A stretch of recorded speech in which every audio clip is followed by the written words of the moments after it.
ಎಲ್ರಿಗೂ ನಮಸ್ಕಾರ. ಬೆಳಗ್ಗೆ ಒಂದು ಪ್ರೆಸ್ ಮೀಟ್, ಸಾಯಂಕಾಲ ಒಂದು ಪ್ರೆಸ್ ಮೀಟ್ ಆಗ್ತಾ ಇದ್ದೀನಿ. ಮೊದಲನೇದಾಗಿ ಭೀಮಾ ಇಲ್ಲ, ನಾನು ಬರ್ಬೇಕಾದ್ರೆ ನೋಡ್ಕೊಂಡ್ ಬಂದೆ. ಆನಂದ್ ಆಡಿಯೋದಲ್ಲಿ ಬಿಟ್ಟಿದ್ರು, ಸೊ ನೋಡ್ಕೊಂಡ್ ಬಂದೆ. ಒಂದು ಅದ್ಭುತವಾದ ಟ್ರೈಲರ್.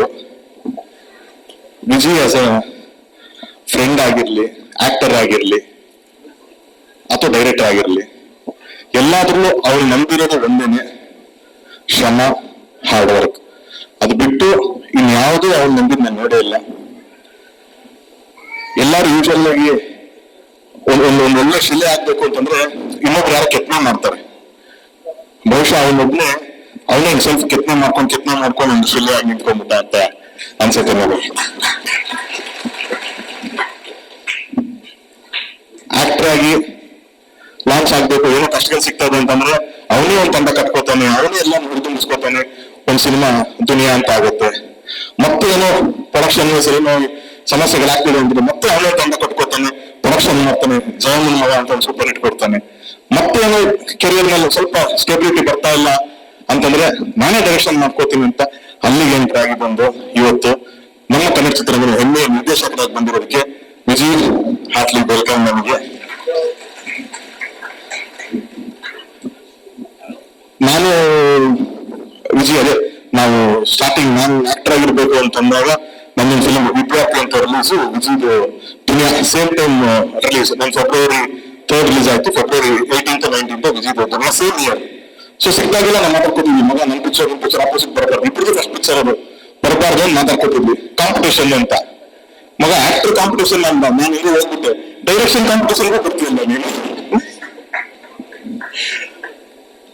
ಅಂಡ್ ಇವಾಗ ಟ್ರೈಲರ್ ನೋಡಿದೆ, ನಾನು ನಿನ್ನೆ ವಿಜಯ್ ಜೊತೆ ಮಾತಾಡ್ಬೇಕಾರಂದೆ, ವಿಜಯ್ ಇಲ್ಲ ಮಗ ತುಂಬಾ ಸಿಂಪಲ್ ಆಗಿ ಪಿಕ್ಚರ್ ಮಾಡಿದೀನಿ ಅಂತ. ಅಪ್ಪ ನೀನ್ ಸಿಂಪಲ್ ಅಂತ ಅಂದ್ರೆ ಭಯ ಆಗಕ್ಕೆ ಶುರು ಆಗುತ್ತೆ ನಿಮ್ಗೆ. ಇಲ್ಲೆಲ್ಲ ನಾವು ಬಾಂಬೆಯಿಂದ, ತೆಲುಗುವಿಂದ, ತಮಿಳಿಂದ ಎಲ್ಲ ವಿಲನ್ಸ್ ಹಂಗಿರ್ಬೇಕು ಹಿಂಗಿರ್ಬೇಕಂತ ಕರ್ಕೊಂಡ್ ಬರ್ತೀವಿ. ನೀನ್ 4 ಜನ ಹುಡುಗರು ಬೋರ್ಡ್ ಹೊಡ್ಸ್ಬಿಟ್ಟು ಚಿಕ್ಕ ಹುಡುಗರನ್ನ ಕರ್ಕೊಂಡ್ಬಂದು ಹೊಡ್ಸ್ಬಿಟ್ಟು ಹೋಗ್ತಾ ಇರ್ತೀಯ ನೀನು ಅಂತ ಏನ್ ಬೇಡ ನಿನಗೆ, ನೀನ್ ಹುಡುಗರು ಭಯ ಆಗಕ್ಕೆ ಶುರು ಆಗುತ್ತೆ. ಆ ರೇಂಜ್ ಕಂಟೆಂಟ್ ಇಟ್ಕೊಂಡು ಸಿನಿಮಾ ಮಾಡಿದ್ದೇವಲ್ಲ ಅಂತ. ಯಾಕಂದ್ರೆ ಅದೊಂದು ಗ್ರಿಪ್ ಮ್ಯೂಸಿಕ್ ಬಹಳ ಚೆನ್ನಾಗಿ ಸಿಕ್ಕಿದೆ.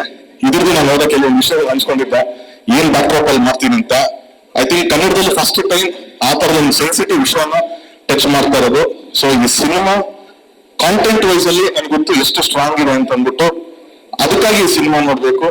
ಇನ್ನೊಂದು, ಇವತ್ತು ಕನ್ನಡ ಚಿತ್ರರಂಗ ಈ ಒಂದು ವೆರಿ ವೆರಿ ಲೋ ಸ್ಟೇಟ್ ಅಲ್ಲಿ ಇರ್ಬೇಕಾದ್ರೆ ಐ ಥಿಂಕ್ ಹೆಂಗೆ ನಮ್ಗೆ ಲಾಸ್ಟ್ ಇಯರ್ 2023 ಎಂಡ್ ಅಲ್ಲಿ ಬರ್ಬೇಕಾದ್ರೆ ಕಾಟೇರ ಬರ್ಬೇಕಾದ್ರೆ ಸೇಮ್ ಫೀಲಿಂಗ್ ಇತ್ತು ನಮ್ಗೆ.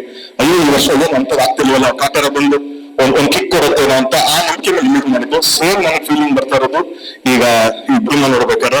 ಮತ್ತೆ ಇಂಡಸ್ಟ್ರಿನ ಕೈ ಹಿಡಿದು ಮತ್ತೆ ಒಂದು ಕಿಕ್ ಕೊಡುತ್ತೆ, ಇಲ್ಲಿಂದ ಒಂದು ಲೆವೆಲ್ ಮೇಲ್ ತಗೊಂಡ್ಬರುತ್ತೆ ಈ ಸಿನಿಮಾ ಅನ್ನೋ ನಂಬಿಕೆ ನನಗೆ ಸಿನಿಮಾ ಮೇಲಿದೆ.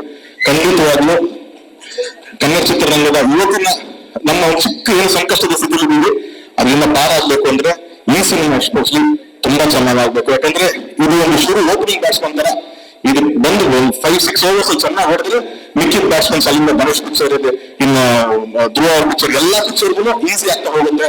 ಆರಾಮಾಗಿ ಮ್ಯಾಚ್ ಗೆಲ್ಬಹುದು ನಾವು ಈ ವರ್ಷ 2024 ಆರಾಮಾಗಿ ಗೆಲ್ಬಹುದು. So Vijith all the very best. And ನನ್ನ ಕಡೆಯಿಂದ ಪ್ರೊಡಕ್ಷನ್ ಅಲ್ಲಿರುವಂತಹ Jagadish sir and Krishna sir, ಒಂದು ಅದ್ಭುತವಾದ team. So thank you very much. ಒಳ್ಳೆದಾಗಲಿ ಎಲ್ಲರಿಗೂ. ಇನ್ವಿಟೇಷನ್ ಕೊಡಪ್ಪ. ನಾನು ವಿಜಯ್ ಒಂದು ವಾರ 10 ದಿವಸದಿಂದ ಫಾಲೋ ಮಾಡ್ತಾ ಇದ್ದೀನಿ. ಮಗ ಇನ್ವಿಟೇಷನ್ ಕೊಡ್ಬೇಕು ನಾವು ಬರ್ತೀನಿ ಅಂತಂದ್ರೆ ಪ್ರಮೋಷನ್ ಇಲ್ಲಿ ಬಿಸಿ ಅಂತ.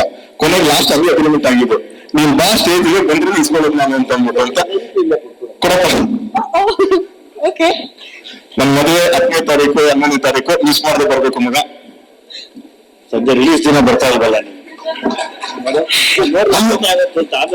ನೀನ್ 9ನೇ ತಾರೀಕು ಸಕ್ಸಸ್ ಮೀಟ್ ಎಲ್ಲ ಮುಗಿಸ್ಕೊಂಡು ಆರಾಮಾಗಿ 10ನೇ ತಾರೀಕು ಬಂದು ಮಿಸ್ ಮಾಡ್ಬಿಟ್ಟು. Thank you. ಇಡೀ ಕರ್ನಾಟಕದ ಜನತೆ ಎಲ್ಲ ಮನೆ ದೇವರಿಗೆ ಒಬ್ಬ ದೊಡ್ಡ ಡೈರೆಕ್ಟರ್ ಇವತ್ತು ಎಲ್ಲರ ಮನೆ ಆಶೀರ್ವಾದ ಇವ್ರ ಮೇಲೆ ಇರಲಿ, ನಿಮ್ಗೆ ಒಳ್ಳೇದಾಗ್ಲಿ. Advance happy marriage life. Thank you very much.